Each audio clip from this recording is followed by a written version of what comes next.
में यदि सब कुछ भगवान करते हैं तो फिर हम लोग जो झूठ बोलते हैं वो भी तो भगवान की मर्जी से ही बोल रहे हैं। नहीं तो हमारी तो वाणी में इतनी ताकत ही कहाँ।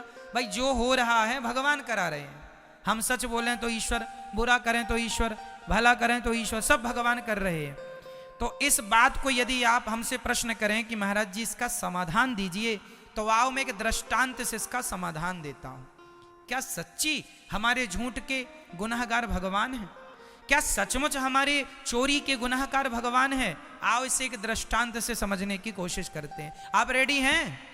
सावधान, बोलो हाँ। चलिए सुनो। एक बगीचा था। उस बगीचे में एक व्यक्ति उस बगीचे की रखवाली करता था, जो कि उस बगीचे का मालिक था। वहां बढ़िया बढ़िया फलों के वृक्ष लगे थे, फल भी लगे थे, हरी हरी घास भी लगी थी। अचानक एक चरवाहे की गाय उसके बगीचे में घुस गई। बड़ी सावधानी से सुनना। एक चरवाहे की गाय उसके बगीचे में घुस गई। अब जब गाय बगीचे में गई तो वहां हरी हरी घास गाय खाने लगी। बगीचे का मालिक भी वहीं था। उसकी नजर पड़ी कि गाय बगीचे में घुस आई, बाड़ी तोड़कर। बाड़ी मतलब कांटों की बाड़ी, बाड़ी किसान लोग लगाते हैं। तो बाड़ी तोड़कर ये गाय घुस आई। तो उस बगीचे के मालिक ने गाय के पीछे इतने जोर का डंडा मारा उसके रीढ़ की हड्डी पर कि वो गाय डंडा पड़ते ही मर गई। अब समझिएगा, जब गाय मरी तो वहां पर ब्रह्म हत्या प्रकट हो गई। गौ हत्या प्रकट हो गई। तो गौ हत्या को देखकर वह बगीचे का मालिक बोला, तुम कौन हो? उसने कहा, मैं गौ हत्या हूं। तुमने गाय को मारा, अब मैं तुम्हें आऊंगी तुम्हारे ऊपर। तुमने पाप कर दिया, गाय को मार डाला तुमने। तो वो बगीचे का मालिक बड़ा चतुर था। उसने कहा कि गाय को हमने थोड़ी मारा है। तो गौ हत्या ने कहा, मारा किसने? बोला, मारा है इन हाथों ने। यदि हाथ ना उठते कैसे मरती गाय? तो जिम्मेदार ये हाथ हैं। तो हाथों के देवता कौन? इंद्र। हाथों के देवता शरीर के हर अंग के देवता होते हैं। तो हाथों के देवता कौन? तो उस बगीचे के आदमी ने अपनी चतुराई से गौ हत्या से कहा कि ए हत्या, तू जा इंद्र के पास और इंद्र को लग जा। तो हत्या गई इंद्र के पास। अब इंद्र ने देखा, कौन हो? मैं गौ हत्या हूं। यहां क्यों आई हो? बोले, आपने मारा है गाय को। इंद्र बोले, हम तो यही हैं, यहां तो गाय हमने मारी नहीं। बोले, नहीं, वो बगीचे का एक आदमी है, उसने कहा कि तुम हाथ पर बैठते हो, और हाथ ने गाय मार डाली। इंद्र समझ गए मामला कि बड़ा चतुर आदमी है। मनुष्य मृत्यु लोक का आदमी खोपड़ी में भले अच्छा सोचे ना सोचे, ऐसी सोच जरूर रखता है बचने बचाने की, कि कैसे बचूं। तो इंद्र भी कम चतुर नहीं। इंद्र ने कहा, अच्छा ये बताओ गौ हत्या, कि यदि हाथ ने मारा तो हाथ तो तब ही मारते ना, क्योंकि हाथ तो मन के अधीन है, बुद्धि के अधीन है। भाई बुद्धि ने आदेश दिया मारो, तब ना मारा। तो जाओ, बुद्धि के देवता भगवान ब्रह्मा है, जाओ ब्रह्मा जी के पास। अब हत्या ब्रह्मा जी के पास गई। ब्रह्मा जी, लो हमें। ब्रह्मा जी बोले, कहां से आई हो? बोले, मृत्यु लोक से, इंद्र के पास, इंद्र के पास से आपके पास। पूरा मामला ब्रह्मा जी ने समझा। ब्रह्मा जी बोले, एक काम करो, अरे बुद्धि भी क्या करती, हाथ भी क्या करते, यदि पांव ना चल के जाते तो गलती पांव की। पांव क्यों चल के गए? गाय तक चल के कौन गया? गाय तक चल के कौन गया? पांव। इसलिए पांव के देवता हैं भगवान नारायण। चरणों के देवता कौन? चरणों में भगवान का वास होता है। इसलिए कोई भी आदमी हमेशा चरणों का ही स्पर्श करता है, क्योंकि चरणों में भगवान श्रीमन नारायण का वास होता है, इसलिए चरण छुए जाते हैं। जाओ नारायण के पास। अब गौ हत्या गई, भगवान नारायण लेटे थे क्षीर सागर में, माता भगवती लक्ष्मी जी चरण दबा रही थी। आ गई हत्या। भगवान बोले कहो कौन हो? हम गौ हत्या है। तो यहां क्या कर रही हो? बोले मृत्यु लोक से इंद्र के पास, फिर ब्रह्मा जी के पास, अब आज आपके पास आई है। भगवान बोले किसने भेजा है? बोले मृत्यु लोक का एक आदमी फलाना बगीचा है वहां पर रहता है। भगवान बोले जरा 2 दिन रुक जाओ, मैं कन्फर्म करता हूं। अब आप बताइए उस गौ हत्या का मूल अधिकारी कौन है? वो व्यक्ति, बगीचे का मालिक, या इंद्र, या ब्रह्मा, या भगवान नारायण? बताइए कौन? बोलो मेरी मां। भगवान बोले चलो मैं निर्णय लेता हूं। तो भगवान ने एक चरवाहे का रूप बनाया। भगवान ने चरवाहे का रूप बनाया और भगवान ने गाय ली और फिर भगवान गाय चराने चले गए उसी के बगीचे के बगल में। और फिर भगवान की कृपा से वो गाय बगीचे में घुस गई और वो बगीचे का मालिक फिर आया। और जब आया तो उसने गाय को फिर लाठी से मारना चाहा, तो भगवान ने रोका, भैया भैया हमारी गाय धोखे से घुसाई, जरा माफ करो माफ करो। तो भगवान ने पूछा क्यों, ये बगीचा किसका है? बोला मेरा है, मेरा। बोले ये डंडा किसका है? मेरा है, मेरा। ये हाथ किसका है? मेरा हाथ, मेरा। देख रहे हो पावर? मेरा हाथ। ये पांव किसके हैं? मेरे पांव। मेरा पांव। ये जो बुद्धि है तेरी, ये किसकी? मेरी बुद्धि है, मैं बड़ा आदमी हूं यहां बगीचे का। भगवान बोले पागल, जब बगीचा तेरा, हाथ तेरा, पांव तेरा, तो हत्या भी तेरी ही हुई। ये ब्रह्म हत्या अपनी रख, चल यहां से। ये जो ब्रह्म हत्या तूने की है, वो गौ हत्या जो तूने की है, उस गौ हत्या का अधिकारी, उस पाप का अधिकारी भी तू, चल पाप भोग। होशियार बन रहा है? सोचो, अब समझना इस बात की गहराई को। हम लोग कहते हैं ये घर मेरा है, ये पत्नी मेरी है, ये पुत्र मेरा है, लेकिन हम कहते हैं ये पाप हमारा नहीं है, ये पाप तो भगवान की मर्जी से हुआ है। लो, पत्नी तुम्हारी, पैसा तुम्हारा, शरीर तुम्हारा, मीठा मीठा गप, कड़वा कड़वा थू थू थू थू, मीठा मीठा गप, कड़वा कड़वा थू, ये तो अच्छा नहीं हुआ। मेरी मां, यदि आपके अंदर ये विचार हो कि ये पत्नी भी भगवान की, पुत्र भी भगवान का, घर भी भगवान का, पैसा भी भगवान का, ये संपत्ति सब रघुपति के आही, ये शरीर भी भगवान का, यदि आपने समर्पण कर दिया, नाथ मेरा सब कुछ आपका है, तो फिर तुम जो पाप करोगे ना, वो पाप भी सच्ची भगवान का ही माना जाएगा। लेकिन आप कहो कि घर मेरा, पत्नी मेरी, पुत्र मेरा, परिवार मेरा, पैसा मेरा, पद मेरा, प्रतिष्ठा मेरी, शरीर मेरा, लेकिन पाप भगवान का, तो साहब ये बात तो कहीं तर्क पे बैठ नहीं रही है बराबर, कसौटी पर।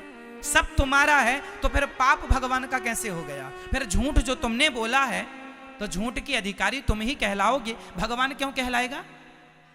बोलो मेरी मां। पत्नी तुम्हारी है, सब तुम्हारा है, और झूठ भगवान का। वाह!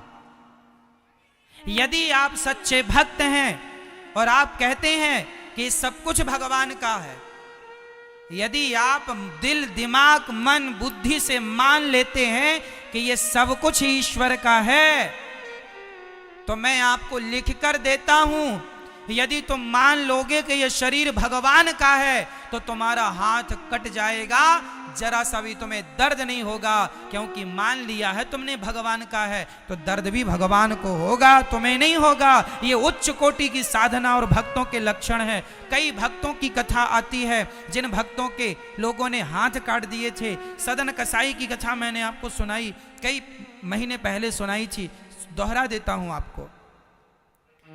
सदन कसाई था, उसके पास एक शालिग्राम भगवान जी थे।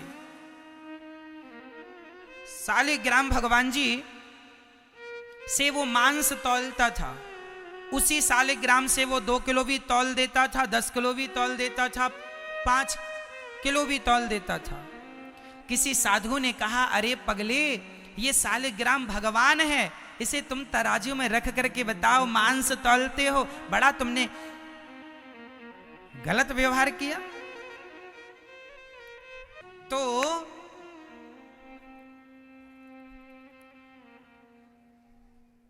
मेरी मां सदन कसाई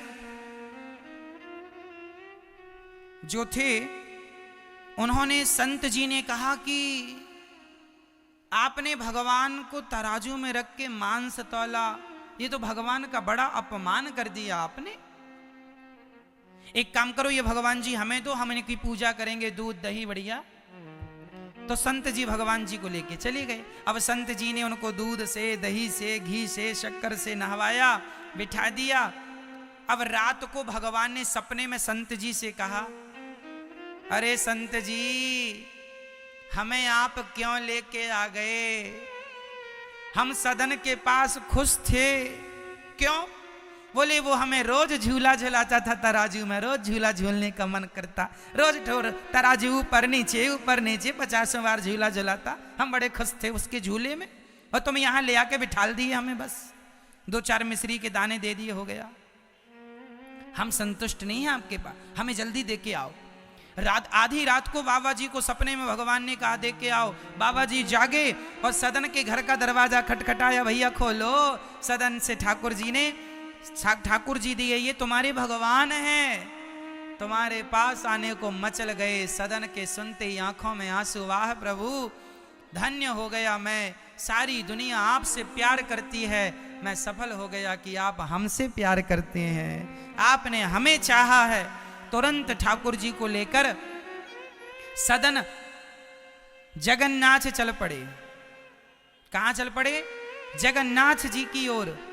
जगन्नाथ जी के ओर जब निकले, चलते चलते चलते चलते पूरा दिन चले, शाम हुई तो एक गांव के निकट एक घर था।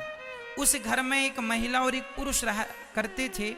वहीं एक बढ़िया छाया थी पेड़ की। तो सदन को लगा कि आज रात यहीं विश्राम कर लें। तो घर में भिक्षा मांगी, भैया भिक्षा दो। तो उन्होंने भिक्षा दी और सदन ने भोग बना के ठाकुर जी को भोग लगाया, और सदन ठाकुर जी को विश्राम करा के अपना विश्राम करने लग गए। उस घर में जो महिला थी बड़ी सुंदर थी। उस महिला ने सदन को देखा, सदन भी बड़े सुंदर थे। उस महिला का दिल सदन कसाई में आ गया, सदन में आ गया। अब वो महिला सदन को देख कर ना, वो उसके संग शादी करने का सोचने लग गई, पर उसको लगा मेरा तो पति है। रात को जागी और सदन को जगाया, सुनो सुनो, तुम हमें बहुत पसंद हो, हम तुमसे शादी करना चाहते हैं। सदन बोला, अरे माँ, आप तो मेरी माता हो, मैं तो जगन्नाथ जी जा रहा हूं ठाकुर जी का दर्शन करने, मुझे कोई गृहस्थी नहीं बसानी, मेरा तो मन भगवान में लगा है, पर लगे रहने दो। उसने कहा, अच्छा रुको, तुम्हें मेरे पति का डर है ना। उस महिला ने तलवार निकाली और अपना जो पति था उसे लगा कि जब तक ये जिंदा रहेगा तब तक ये आदमी मुझे नहीं मिलेगा। तो उसने तलवार निकाली और अपने सोते हुए पति की गर्दन काट दी। उस महिला ने, उसको लगा कि इसके कारण ये मना कर रहा है, तो अपने सोते हुए पति की उसने गर्दन काट दी।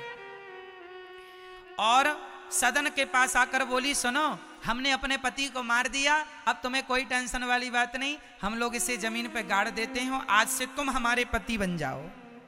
सदन बोले, बहन तुम मेरी माँ हो, बहन हो, बेटी हो, मैं गंदी निगाहें कभी नहीं करता। अब वो महिला बहुत अपने पैंतरे चलाई पर वो सक्सेस ना हो पाई। उसको लगा अरे मेरा तो पति भी चला गया और ये भी हाथ से निकला जा रहा। तो महिला ने चिल्लाना शुरू कर दिया, अपना त्रिया चरित्र चालू किया। अरे भैया बचाओ, गांव के लोग आए, क्या हुआ? बोले इस पुरुष ने मेरे पति को मार डाला। अब लो सदन कसाई पे झूठा आरोप लगा दिया। उसका पति का तो गर्दन कटी थी, इसने कह दिया मेरे पति को मार के मुझे पकड़ रहा है ये आदमी। लो भैया, सवेरा हुआ, गांव के लोगों ने सदन को खूब मारा और मार के राजा के सामने खड़ा किया। सदन बोले वाह भगवान, अच्छा पिटवाया आपने। ठीक है, जैसी आपकी इच्छा, कोई पाप हुआ होगा तो पिटवा रहे हो। सदन मुस्कुरा रहे हैं भीतर भीतर, ये ठाकुर जी की लीला है। वो समझ, देखो भक्त ना कभी ये नहीं सोचता कि अरे ये हो गया ना, वो ये समझ रहे हैं कि ये भगवान की कोई ना कोई लीला है। सदन को राजा के सामने खड़ा किया गया। राजा ने कहा, सदन को सैनिकों से कहा, इस आदमी के दोनों हाथ काट दिए जाएं। दोनों हाथ काट दिए गए। अब सदन दोनों हाथ, सदन बोला मन में वाह प्रभु, जैसे खुद हो वैसे ही भक्त को भी बना दिया। भगवान के भी हाथ नहीं है ना, जगन्नाथ जी के भी। तो बोले आपने हमारे भी नहीं रहने दिए, कोई बात नहीं। सदन के हाथ कटे, पर सच्ची बताएं सदन को दर्द नहीं हुआ। सदन के हाथ कटे पर सदन को दर्द नहीं हुआ। क्यों दर्द नहीं हुआ? क्योंकि सदन सच्चे भक्त थे। वो ये जानते थे कि जो हो रहा है वो भगवान की मर्जी से हो रहा है, जो कर रहे हैं जगन्नाथ जी कर रहे हैं, इसलिए पूर्ण विश्वास था। तो जो हो रहा भगवान जी, जो भक्त ये समर्पण कर दे कि नाथ मैं तो आपका हूं, आपने तो हाथ कटवाए जगन्नाथ जी, आप तो सिर भी कटवा देते तो भी मैं आपका ध्यान करना ना छोड़ता, भजन करना ना छोड़ता। शिकायत नहीं की कि तुमने हाथ कटवा दिए। उन्हीं कटे हाथों से भगवान जी के पास गए, और जब गए तो जगन्नाथपुरी पहुंचने के साथ ही भगवान जगन्नाथ जी ने अपने पुजारियों से कहा, मेरा भक्त आ रहा है, उसे पालकी पर बिठा करके लाओ। पुजारी पालकी लेकर गए, सदन को बिठाए पालकी पर, और पालकी पर बिठा कर लाए। और सदन ने जगन्नाथ जी को जैसे ही हाथ जोड़कर प्रणाम करना चाहा, अपने आप उनके हाथ उत्पन्न हो गए, प्रकट हो गए, ज्यों की त्यों हाथ आ गए उनके। तो सदन ने भगवान से सवाल किया कि प्रभु जब हाथ लौटाने ही थे आपको तो कटवाए क्यों? तब भगवान बोले, बेटा ये तुम्हारे पूर्व जन्म का पाप था, उस पाप के कारण तुम्हारे हाथ कट गए। कौन सा पाप था? तो जगन्नाथ जी ने कहा, सदन पिछले जन्म में तुम बहुत बड़े साधु थे, बहुत बड़े साधु थे। तुम जंगल में बैठे तप कर रहे थे, तभी वहां पर एक कसाई एक गाय को लेकर जा रहा था। अचानक वो गाय कसाई के हाथ से छूट गई और तुम्हारे सामने से गुजरी। कसाई ने तुमसे पूछा कि क्या आपने गाय को देखा है? तो आपने अपने हाथों के इशारे से बता दिया, गाय इस तरफ गई है। सुनना, गाय की रक्षा के लिए यदि झूठ बोलना पड़े तो उसकी रक्षा